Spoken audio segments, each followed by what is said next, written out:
Hello everyone, and welcome back to Complete and Total Random. Today I am going to be showing you the controls on a 772 GP grader. So I think we'll start on the left hand side here.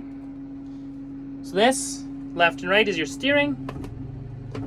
As you can see, up and down is your left hydraulic cylinder, because both of them do stuff on this. You got your gear select, forwards, reverse, and this is your center swing, so it rotates that. Let me just pull these up a little bit so they don't get some dirt.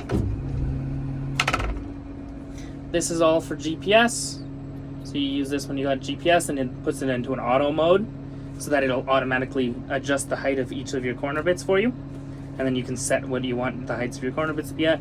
That only is for GPS.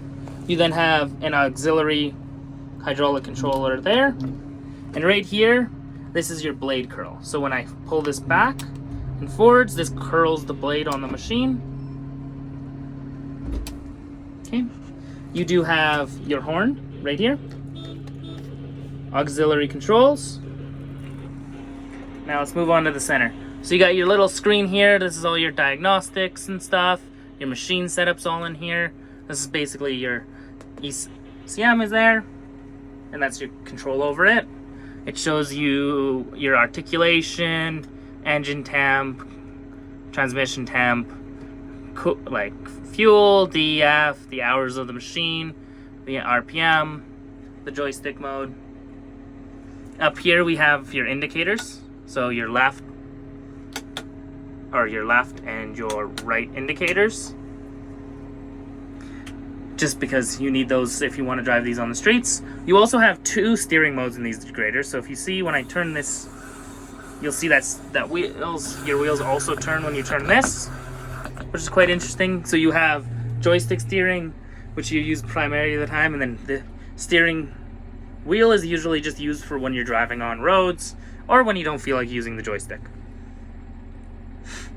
Your high beams and work lights are up here, so you need to always have those on when you're on the road, so you can turn your high beams on or off. Down here we have your inching pedal, so you push this in. It basically just acts like a clutch.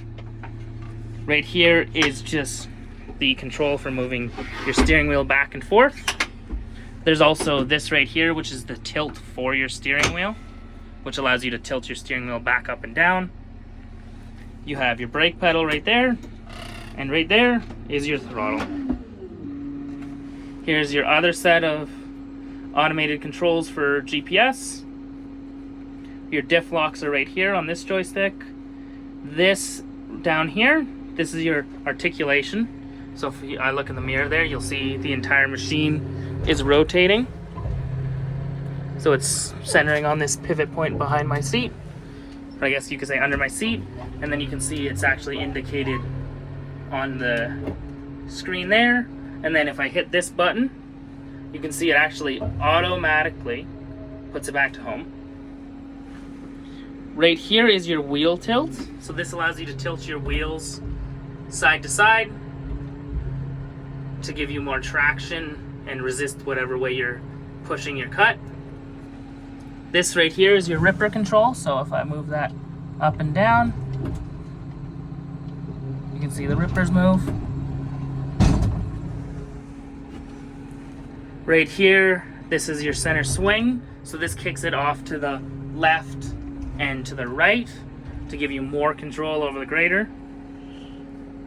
And then this right here, up and down, is your right side hydraulic cylinder, so you can see how these two cylinders, that one and that one, are independent of each other. It allows for more control. And then this, right and left on the joystick, lets you slide your blade in and out, giving you quite a substantial amount of control. You also have four auxiliary hydraulic controls down here. With these machines, they have their hydraulic lockout is quite simple. Here, let me just put my blade back down. All you got to do is lift one of these up, and it locks your hydraulics, so you can no longer use them. Up here is your instrument panel You got the numbers on there to put your code in to log into the machine. Your start button, this is how you turn the engine on. Stop to turn it off. Some of your working lights, your hazards, another hydraulic lockout, your park brake. This right here is just one of your joystick control sets. You got your lights, more lights. This is your pin. So if you see those little holes, I can move the entire top of the grader like this. I'm not gonna do it because I don't wanna risk damaging anything, and it takes quite a bit of time, but it lets you move the entire, basically, setup of the grader over, and this allows you to do berms and slopes. Up here we have windshield washer fluid, so you press that and you get windshield washer fluid. Your wipers, this is your AC, you can turn it on and off with that button. Your automatic gear selector, your auto diff locks, your auto blade positioning, your heated mirrors, your heated back window, more wiper controls, because obviously you have quite a few windows in a grader that all need to be cleaned. Up here we just got our 2-way for communicating with people on site, an AM FM radio, some more light controls because there's an infinite amount. Up here's down here is your cruise control, so you can set your throttle at what you want it. Same with this, so auto or manual throttle, and this is how you control that.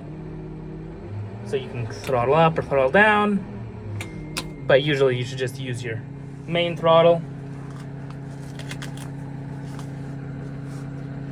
Down here, you can see these are the controls for your, what's it called? Your 6-wheel drive. So up here, you can change this so how fast your wheels move and whether it's on or off and how much power it's given.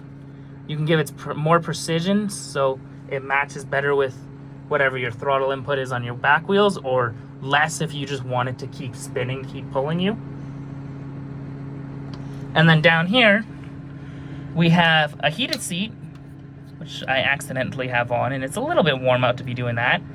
So you got a heated seat, your fan controls for your AC unit, and your window heaters, so your defrosters. And other than that, there's no other controls really to go over. They are quite complicated machines to run, which is quite ironic given how specific of a job they have to do.